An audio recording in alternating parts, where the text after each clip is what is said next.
Bonjour, je m'appelle Lucia Komiza, je suis togolaise, auteure du roman Sœurs consanguines.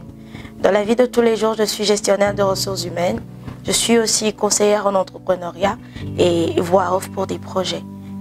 J'ai eu l'honneur d'être ambassadrice jeune femme leader pour la région maritime au cours de l'année 2020 pour défendre les questions liées à l'avenir et aux défis qu'affrontent les jeunes filles, les femmes et la jeunesse en général.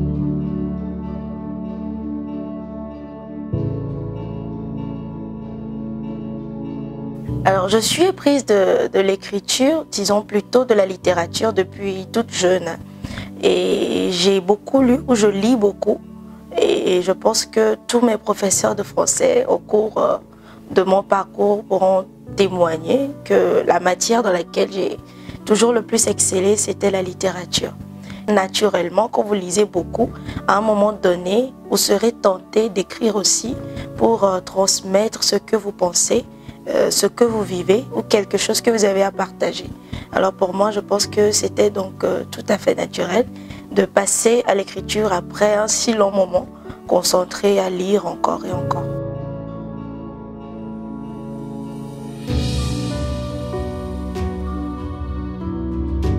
Je ne dirais pas que j'ai commencé par le récit, parce que ce n'est quand même pas la première œuvre que j'écris.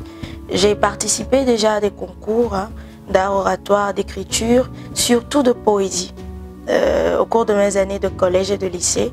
Alors, tout dépend de l'histoire que j'imagine ou que je veux raconter. Et pour moi, ce que j'ai à partager sur un sujet donné, je me demande si j'arriverai à le transmettre mieux à travers une poésie ou une écriture sous forme de récit. Pour cette histoire, je pense que ce qui était mieux, à mon avis, c'était le récit.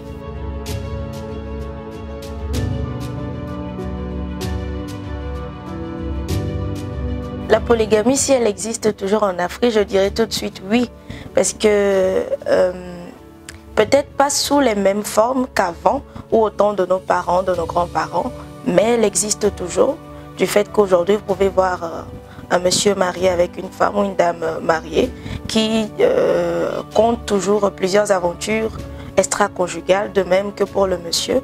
Ce sont des formes de polygamie que habituellement les spécialistes ne considèrent pas comme étant des formes directes ou des formes reconnues pour la polygamie. Mais pour moi, du moment où ce ne sont pas deux personnes qui sont impliquées, oui, nous pouvons parler de la polygamie parce que nous observons cela beaucoup, énormément en Afrique.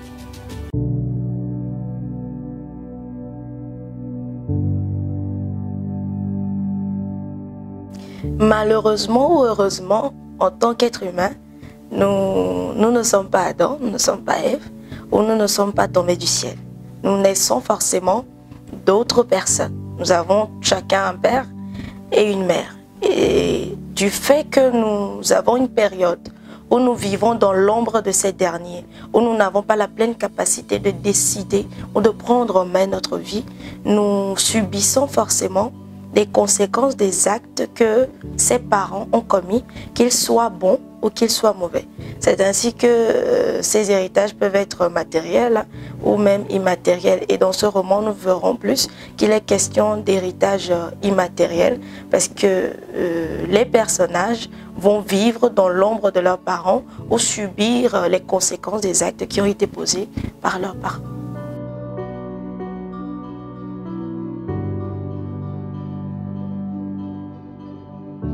Alors, que deux extrêmes se marient ou que des personnes venant de deux mondes différents financièrement parlant se marient, en réalité, moi je ne considère pas ça comme étant quelque chose de pas approprié ou d'inapproprié. Le problème vient quand chacun veut plus se mettre en avant que l'autre. Parce que moi je considère le mariage comme étant une collaboration. Je t'améliore, tu m'améliores. Ensemble, nous travaillons pour la réussite de nos projets communs ou personnel. Même si ces projets sont individuels, dans le mariage, vous aurez l'autre partie qui sera forcément intéressée. En tout cas, c'est moi ma conception du mariage. Alors, le problème de ce couple ou le problème dans ce roman, c'était que la partie la plus nantie, nous parlons là donc de la femme qui était plus nantie. C'est vrai que ce mariage a eu lieu grâce à elle parce qu'elle a tenu tête à ses parents, mais elle n'a pas su gérer son ego. Elle était trop tentée de se mettre en avant et de rabaisser son homme, ce qui n'était pas la peine, ce qui ne devait pas se faire. C'est ce que moi je dis, le mariage est une collaboration. Peu importe ce que j'apporte ou ce que tu apportes, dès que nous nous mettons ensemble, nous collaborons en sorte que ce que nous avons ensemble nous aide à mieux prospérer ensemble. Voilà.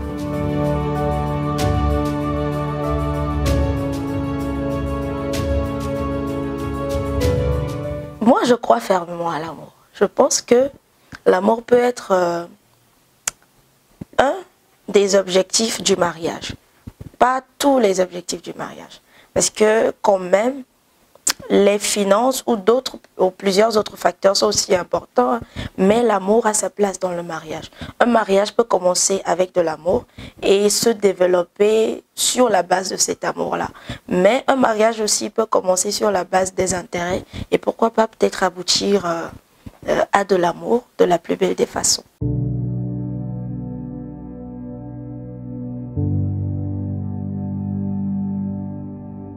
Alors, le roman Sœurs consanguines, c'est l'histoire de deux sœurs. Je pense que le fait que nous ayons mis même Sœurs consanguines traduit un peu l'esprit de l'histoire. Il s'agit de l'histoire de deux sœurs qui sont de même père, mais de mères différentes. Il faut savoir que cette situation n'était pas prévue depuis le début. Le monsieur, donc le père de nos deux sœurs, a été obligé par la force des circonstances à prendre une deuxième compagne, parce qu'il ne s'agissait pas d'une épouse en second lieu, mais d'une compagne.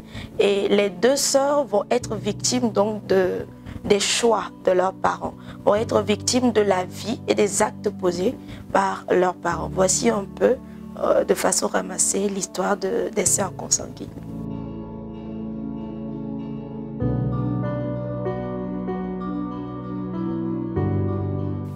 Nous sommes à la page 11, à partir du deuxième paragraphe. Valéa devait aller faire les formalités à l'aéroport avant son départ le soir. Elle chantait à tue-tête son bonheur sous la douche. Mais ce vacarme ne l'empêcha pas d'entendre le bruit provenant de sa chambre. « Qui est là ?» demanda-t-elle à haute voix. Elle avait coupé le robinet pour percevoir la réponse de l'intrus, mais rien. Elle mit alors son peignoir et sortit précipitamment. Nul doute qu'il y avait bien quelqu'un. La porte avait été laissée grande ouverte. On approcha en courant. Il manquait un de ses documents importants, son passeport. « Oh mon Dieu, pas ça, je vous en prie !» Elle dévalisa les marches et avant de pouvoir faire irruption au salon, elle entendit son prénom dans l'arrière-cour. C'était Valentina. Elle se retourna vivement et vit une fumée monter par la fenêtre. Son cœur fit un grand bond dans sa poitrine. Valentina ricana en la voyant. Elle serait retenue sur le champ si elle auditionnait pour le rôle d'une sorcière dans un film de Nollywood. Ça, ma chère sœur, c'est ton cadeau d'adieu. Là, dans le feu, elle était en train de brûler son passeport contenant son visa. Deuxième extrait, page 20, à partir du premier paragraphe. Ayaba écoutait leur conversation à la porte. Elle serrait les poings et les dents de colère, mais elle n'osa pas interrompre la réunion. Sur la pointe des pieds, elle retourna furtivement dans sa chambre. Dès qu'il franchira le seuil, elle lui sautera à la gorge, ce qui fut effectivement le cas. « Comment peux-tu me faire ça ?» Dodji lui lança-t-elle quand il la rejoignit. « Me faire ça à moi après toutes ces années ? Ce n'est pas comme si j'étais stérile, bon sang. » « Ma chérie, calme-toi s'il te plaît. Je t'aime du plus profond de mon cœur. Te donner une coépouse ne veut pas dire que tu as perdu ta place dans mon cœur, lui dit-il pour la rassurer. Ces richesses pour lesquelles ils veulent que tu aies un fils, c'est grâce à moi que tu les as, lui cria-t-elle en pleurs. Qui étais-tu avant que je ne te rencontre? Personne, Doji, personne. Tu n'es qu'un ingrat, un horrible ingrat. Alors, Sœur Consanguine aussi raconte l'histoire d'un couple très amoureux au début, un couple pour lequel la femme s'est beaucoup sacrifiée parce qu'elle a dû tenir tête à ses parents pour épouser un homme de son choix qui était de classe inférieure. Avec le temps, elle va juste avoir une fille et pas de fils. Cette fille même, elle aura après plusieurs années de mariage.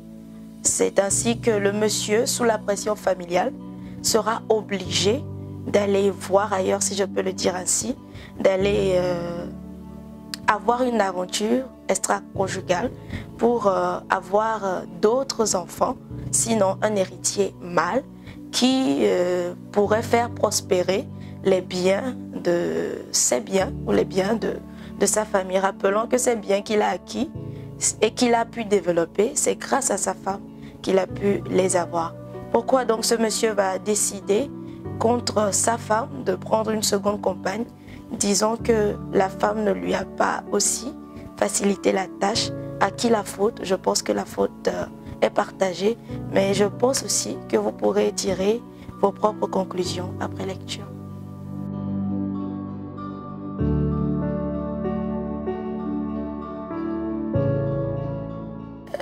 Je dois dire que j'ai été très surprise, mais plutôt agréablement, par l'accueil qui a été réservé à ce premier roman de ma part.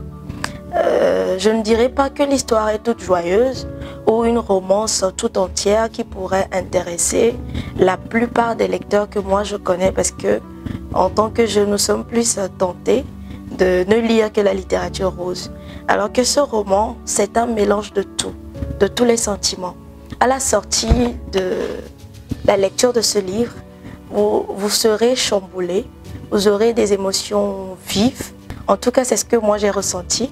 Des émotions comme de la tristesse, de la joie, mais aussi de la colère. Bien, alors cet ouvrage a eu un accueil plus chaleureux que ce à quoi je m'attendais. Déjà pour la cérémonie de dédicace, beaucoup de personnes ont pris part, des personnes que je n'ai pas pu inviter individuellement, mais qui m'ont fait le grand honneur de participer à cette cérémonie. Nous avons écoulé plusieurs exemplaires déjà. Pour un premier ouvrage, pour moi, je pense que c'est un succès et j'espère pouvoir continuer sur la même lancée. Pour tous ceux qui n'ont pas encore pu avoir leur exemplaire, je pense que c'est le moment de contacter les éditions Aoudi ou les différentes librairies les plus proches de vous pour vous procurer votre exemplaire.